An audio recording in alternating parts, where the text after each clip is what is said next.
الرحیم نحمدہ ونصلی علی رسولہ الکریم اما بعد فاعوذ باللہ من الشیطان الرجیم بسم اللہ الرحمن الرحیم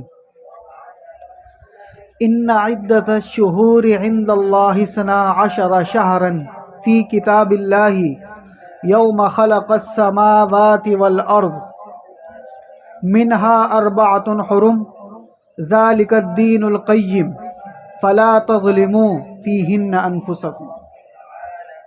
صدق اللہ العظیم اللہم صلی علی محمد وعلی آل محمد کما صلیت علی ابراہیم وعلی آل ابراہیم انک حمید مجید اللہم بارک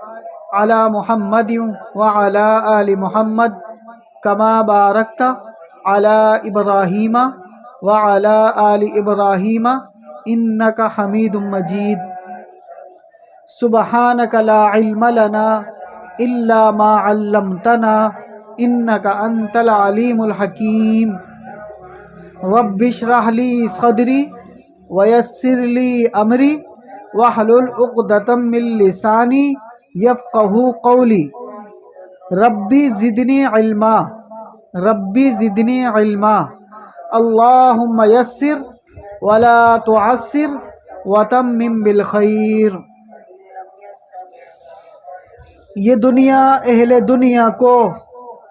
بھلی معلوم ہوتی ہے،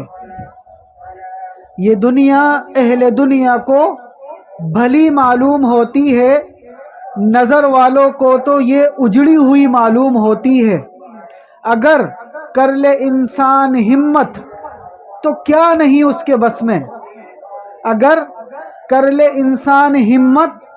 تو کیا نہیں اس کے بس میں، یہ ہے کم ہمتی جو بے بسی معلوم ہوتی ہے۔ میرے محترم بھائیوں، دوستوں، بزرگوں،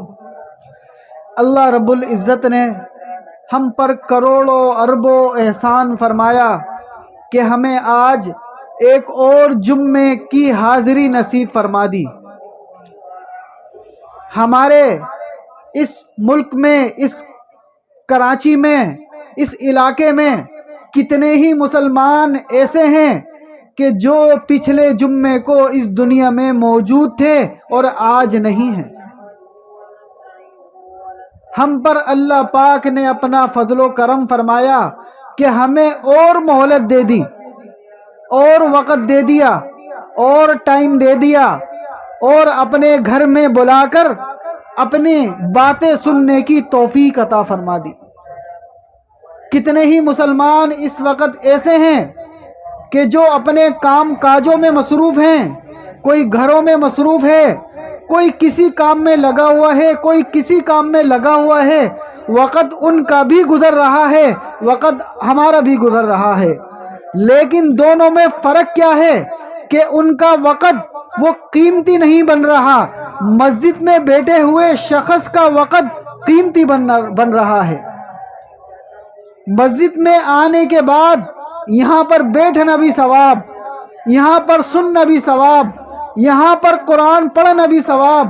اور قرآن کو سننا بھی ثواب، دین کی باتیں سننا بھی ثواب۔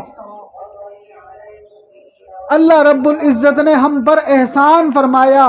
کہ اپنے گھر میں بلایا اور نماز کے لیے بیٹھنے کی توفیق عطا فرمائی۔ اللہ رب العزت جس بندے سے محبت فرماتے ہیں اس کو اپنے گھر میں بلاتے ہیں، وہ اللہ کے گھر میں آ کر اللہ کو یاد کرتا ہے، اللہ کو پکارتا ہے، اللہ کے سامنے سجدہ کرتا ہے۔ ورنہ دنیا میں ایسے بھی مسلمان ہیں کہ جو سجدہ نہیں کر سکتے، کرسی پر بیٹھ کر نماز پڑھتے ہیں، اور بعض تو کرسی پر بھی نہیں بیٹھ سکتے، لیٹے ہوئے نماز پڑھتے ہیں۔ ہم پر اللہ پاک کا فضل و کرم ہے کہ ہمارا یہ جسم کام کر رہا ہے، ہماری یہ آنکھیں دیکھ رہی ہیں، ہمارے یہ کان سن رہے ہیں، ہمارے یہ ہاتھ پاؤں کام کر رہے ہیں، ہمارا یہ دل اور دماغ کام کر رہا ہے، ہمارا یہ معدہ کام کر رہا ہے، ہمارا یہ پھیپھڑوں کا نظام کام کر رہا ہے، یہ سارا نظام ہمارا کام کر رہا ہے اللہ کے حکم سے۔ جس دن اللہ کا حکم نکل گیا تو یہ جسم تو موجود ہوگا، یہ آنکھیں تو موجود ہوں گی، یہ کان تو موجود ہوں گے، اسی طرح یہ دل و دماغ بھی موجود ہوگا، لیکن یہ کام کرنا چھوڑ دے گا۔ یہ آنکھیں ہوتے ہوئے بھی دیکھ نہیں پائیں گی، یہ کان ہوتے ہوئے بھی سن نہیں پائیں گے، اور یہ دل ہوتے ہوئے بھی دھڑک نہیں پائے گا۔ جس دن اللہ کا حکم آ گیا کہ کل من علیہا فان، کہ ہر چیز کو فنا ہے، اے بندے ایک دن زندگی کا آخری دن ہوگا۔ کل نفس ذائقۃ الموت، کل نفس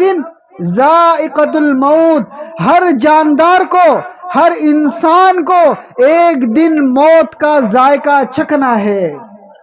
ایک دن اس کو زندگی میں جانا ہے، ایک دن دنیا سے نکلنا ہے۔ وہ دن ان قریب میرا اور آپ کا آنے والا ہے۔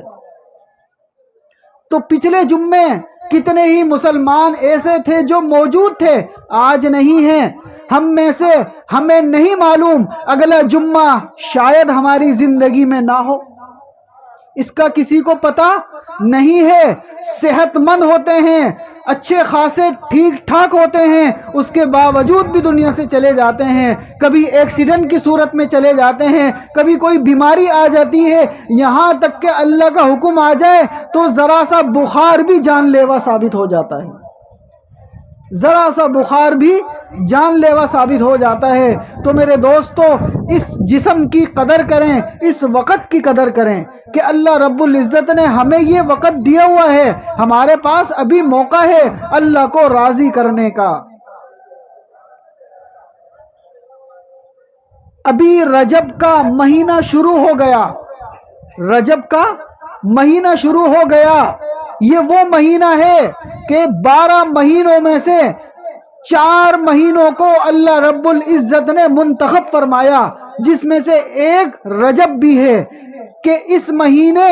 اللہ رب العزت ارشاد فرماتے ہیں کہ اے مسلمانوں، آپس میں قتل و قتال نہ کیا کرو، آپس میں لڑائی جھگڑا نہ کیا کرو۔ یہ مہینہ اللہ کی نظر میں مکرم ہے، احترام والا مہینہ ہے۔ اسلام سے پہلے بھی حضرت ابراہیم علیہ السلام کے زمانے ہی سے اس رجب کو ایک معزز مہینہ سمجھا جاتا تھا۔ تو ہماری زندگی میں یہ 1444 بار آیا ہے، 1444 بار اس مسلمان کی زندگی میں یہ مہینہ آ چکا ہے۔ اب اس مہینے کے کچھ تقاضے ہیں، اس مہینے میں کچھ ہے کام کرنے کے اور کچھ ہے کام نہیں کرنے کے۔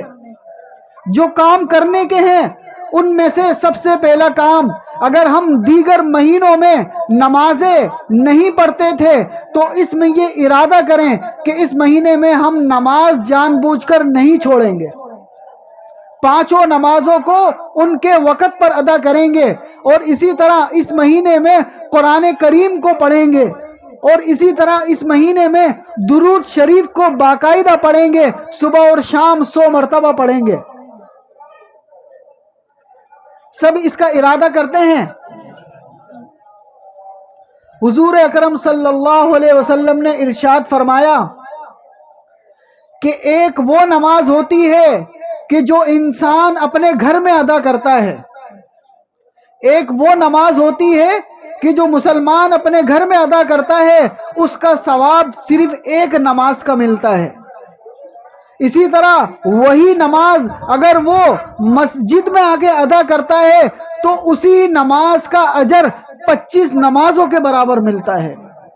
اسی طرح اگر وہ نماز کسی بڑی جامعہ مسجد میں ادا کرتا ہے تو اسی نماز کے بدلے اس کو 500 نمازوں کا اجر ملتا ہے۔ اسی طرح اگر وہی نماز وہ مدینہ منورہ میں ادا کرتا ہے تو اسی نماز کے بدلے اس کو 50,000 نمازوں کا ثواب ملتا ہے۔ اسی طرح اگر وہی نماز وہ حرم شریف میں ادا کرتا ہے، بیت اللہ میں ادا کرتا ہے، تو اسی نماز کا اجر 1,00,000 نمازوں کے برابر ملتا ہے۔ تو پتہ چلا جگہ کے بدلنے سے اجر میں بھی فرق آتا ہے، ثواب میں بھی فرق آتا ہے۔ اسی طرح وقت کے بدلنے سے، مہینے کے بدلنے سے اس میں بھی اجر میں فرق آتا ہے۔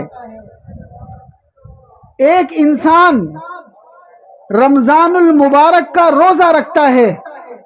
ایک مسلمان رمضان المبارک کا روزہ رکھتا ہے، اس روزے کے بدلے اگر اس سے رمضان المبارک کا روزہ چھوٹ گیا، اب وہ رمضان المبارک کے علاوہ ساری زندگی بھی روزہ رکھے تو اس ایک رمضان المبارک کے اجر تک نہیں پہنچ سکتا۔ کیوں؟ اس رمضان المبارک کے ساتھ وہ فضیلت خاص ہے، وہ فضیلت خاص ہے۔ حضرت انس رضی اللہ تعالی عنہ نے حضور اکرم صلی اللہ علیہ وسلم سے پوچھا کہ اے اللہ کے رسول، یہ جو 9 ذی الحجہ کا دن ہوتا ہے، اس میں ہم لوگ روزہ رکھتے ہیں عید کے ایک دن پہلے، تو اس کے بارے میں کیا فضیلت ہے؟ آپ صلی اللہ علیہ وسلم نے ارشاد فرمایا کہ جو شخص 9 ذی الحجہ کو روزہ رکھے گا اس کے پچھلے 1 سال کے صغیرہ گناہ معاف ہو جاتے ہیں۔ اسی طرح جو شخص 9 محرم الحرام اور 10 محرم الحرام کا روزہ رکھتا ہے، آپ صلی اللہ علیہ وسلم نے ارشاد فرمایا اس کے پچھلے سال کے 1 سال کے صغیرہ گناہ معاف ہو جاتے ہیں۔ اب وہی روزہ ہم بعد میں رکھیں لیکن وہ فضیلت ہمیں نہیں ملے گی۔ وہی 9 محرم کا روزہ، وہی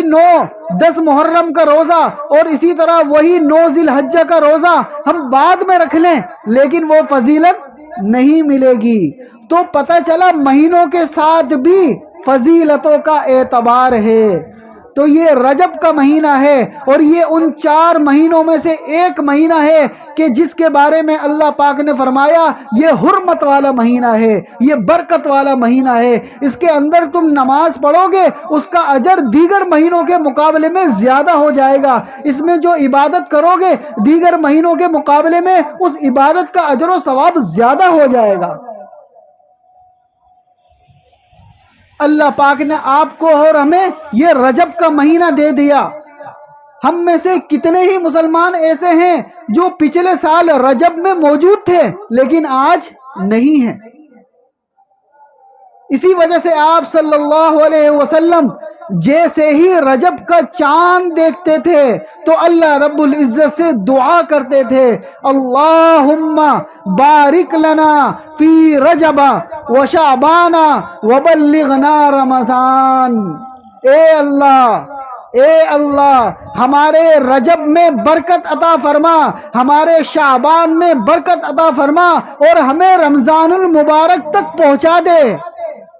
برکت کا کیا مطلب ہے کہ یا اللہ اب آگے 2 مہینے بعد رمضان آ رہا ہے اور رمضان سیزن ہے نیکیوں کا، رمضان مہینہ ہے کمانے کا، رمضان مہینہ ہے اللہ کو اپنا بنانے کا، رمضان مہینہ ہے اپنے گناہوں سے چھٹکارا پانے کا، رمضان مہینہ ہے جہنم سے چھٹکارا پانے کا کہ یا اللہ 2 مہینے باقی ہے رمضان آنے میں، یا اللہ رجب کا مہینہ لگ گیا، میری صحت میں برکت دے، مجھے ہمت دے، مجھے ہر طرح کی بیماری سے بچا، مجھے ہر طرح کی پریشانیوں سے بچا، مجھے ناگہانی آفتوں سے بچا تاکہ میں رمضان تک پہنچ جاؤں، تاکہ میں اس منزل تک پہنچ جاؤں۔ اے اللہ ہمارے رجب میں برکت عطا فرما، ہمارے رجب کے مہینے میں برکت عطا فرما، ہمارے رجب کے مہینے میں ہمیں ہر طرح کی پریشانیوں سے بچا، ہمیں ہر طرح کی برائیوں سے بچا، ہماری صحت کو تندرستی دے، ہمیں کوئی کسی قسم کی بیماری نہ ہو۔